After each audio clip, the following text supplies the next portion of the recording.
राज्यात आज ठिकठिकाणी सूर्यदर्शन होणार आहे झालं देखील. आणि आणखीन 1, 2, 3, 4 ऑगस्ट दरम्यान राज्यामध्ये काय होणार आहे, स्थानिक वातावरण तयार होऊन तुरळक ठिकाणी पाऊस पडणार आहे. असा एवढा काही मोठा पडणार नाही म्हणून अंदाज लक्षात यायचा. मग सांगायचं झालं तर ते पाऊस कसा पडणार आहे आणि कोणत्या भागात पडणार आहे, तर सोलापूर जिल्हा, धाराशिव जिल्हा, लातूर जिल्हा, बीड जिल्हा, परभणी जिल्हा, नांदेड जिल्हा, जालना जिल्हा, बुलढाणा जिल्हा, अकोला,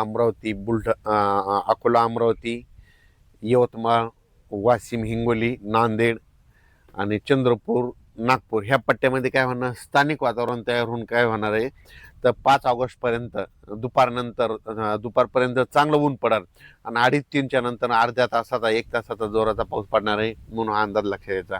त्याच्यानंतर खास करून सोलापूर जिल्हा, लातूर जिल्हा, धाराशिव जिल्हा, नांदेड जिल्हा, इकडं सांगली, जत आणि कर्नाटक आणि तेलंगणा त्या शेतकऱ्याला सांगू इच्छितो की तुमच्याकडं मात्र 7, 8, 9 दरम्यान 7, 8, 9, 10 ऑगस्टच्या दरम्यान तुमच्याकडे एक थोडा पाऊस येणार आहे म्हणून तुमच्यासाठी आनंदाची बातमी. पण आता याच्यानंतरचं जे पाऊस येणार आहे ते ते काय होणार आहे, आता इकडं उत्तर महाराष्ट्र, पूर्व विदर्भाकडे आता आता दुसरा टप्पा काय होणार आहे, दक्षिण महाराष्ट्राकडे येणार आहे. म्हणजे सांगायचं झालं तर आता तेलंगणा, कर्नाटक आणि दक्षिण महाराष्ट्राकडे पाऊस आता 15 ऑगस्ट नंतरचा ते पाऊस मात्र तिकडे येणार आहे म्हणून हा अंदाज त्या शेतकऱ्यांनी लक्षात घ्यायचा. सध्या 15 ऑगस्टपर्यंत राज्यामध्ये असाच विखुरलेला स्वरूपाचा कोकण घाटमटी तर तिथं पाऊस रिमझिम सुरूच राहील. पण राज्यात काय होईल, दिवसामध्ये वारं सुटेल आणि थोडा तुरळक अशा सरी चालू राहतील. पण खूप मोठा असा अतिवृष्टी, अतिमुसळधार आता तसं काही आता सध्या तरी राज्यात पाऊस नाही. फक्त अर्ध्या तासाचा, 10 मिनिटाचा, 20 मिनिटाचा तसंच पाऊस पडणार आहे म्हणून अंदाज लक्षात यायचा. पण राज्यात मात्र आजपासून चांगलं वातावरण कोरडं होणार आहे, सूर्यदर्शन चांगलं होणार आहे म्हणून अंदाज सर्व शेतकऱ्यांना लक्षात यायचा. आणि बऱ्याच प्रसारमाध्यमातून काना ऐकण्यास मिळालं की आता ऑगस्ट सप्टेंबरमध्ये एल असर होणार आहे. तुम्हाला सांगतो एल वगैरे काही नसतं. तर तुम्हाला सांगतो, जर समजा महाराष्ट्रामध्ये बाष्प असलं आणि मध्य प्रदेश किंवा छत्तीसगड, इकडं उत्तर प्रदेश, तिकडे एखादा कमी दाबाचा पट्टा तिकडून जात असला तर तसा एक जाणार आहे. मग तसा आज जात असला आणि त्याच्या पाठीमागे परत एखादा जाणार असला तर काय होतं, आपले सगळं बाष्प तिकडे ओढून घेऊन जात आहे. मग ते काय होतं, तितके दिवस आपल्या महाराष्ट्राचा पाऊस बंद राहतो. आणि हे इतर तज्ज्ञ काय करतात की त्याला एल निनोचा आसार म्हणतात. तुम्हाला सांगू एल निनो वगैरे काही नसतं. ते जोपर्यंत कमी दाब शांत होत नाही तोपर्यंत आपल्या महाराष्ट्रात पाऊस येत नाही. हे बाष्प सगळं घेऊन जातो म्हणून हे सगळ्यांनी लक्षात यायचं. तर सप्टेंबर ऑक्टोबरमध्ये मात्र परतीचा पाऊस परत धुमाकूळ घालणार आहे म्हणून अंदाज लक्षात यायचा. आणि विशेष म्हणजे सोलापूर जिल्हा, लातूर जिल्हा, बीड जिल्हा, धाराशिव जिल्हा आणि इकडं नांदेड जिल्हा आणि सांगली, सातारा, बारामती, पंढरपूर त्या परिसरामध्ये पाऊस कमी झालेला आहे. त्या शेतकऱ्याला सांगू इच्छितो, डाळिंब शेतकरी असतील तर तुम्ही काही घाबरू नका. कारण की तुमच्याकडं मात्र आता 15 ऑगस्टच्या नंतर सप्टेंबर ऑक्टोबरमध्ये मात्र तुमच्याकडं खूप पाऊस पडणार आहे. जसं इकडं उत्तर महाराष्ट्र, नागपूरकडे, इकडं विदर्भ, मराठवाड्यात पाऊस पडला तसा आता तुमचा नंबर म्हणजे 15 ऑगस्ट नंतर आणि सप्टेंबर ऑक्टोबरमध्ये तुम्हाला पडणार आहे. तुमच्या देखील विहिरीला, नाल्याला पाणी येणार आहे. तळे देखील तुमच्या इकडले जे छोटे छोटे तलाव आहेत ते देखील भरणार आहेत म्हणून त्यांच्यासाठी आनंदाची बातमी.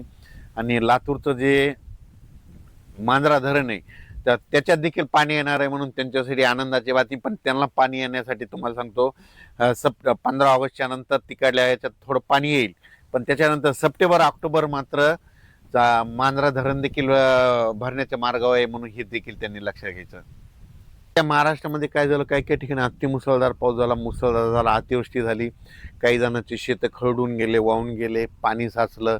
तर माझं म्हणणं आहे, त्या शेतकऱ्यांनी ज्यांचे घरं पडझड झाली त्यांनी काय करायचं, तुमच्या इथले ते ग्रामसेवक, तलाठी त्यांना भेटून त्यांच्याकडून पंचनामे करून घेऊन शासनानं देखील मदत करण्यासाठी भाग पाडावे म्हणून हे तुम्ही तुमचं करू शकता. कारण की तुम्ही त्यांना कळवा आमचं असं झालं, त्यांना वाटल्यास त्यांना प्रॅक्टिस तिथं आणून दाखवा ही अशी पडझड झाली, शेतं वाहून गेले म्हणून हे तुमचं काम आहे म्हणून हे लक्षात घ्यायचं.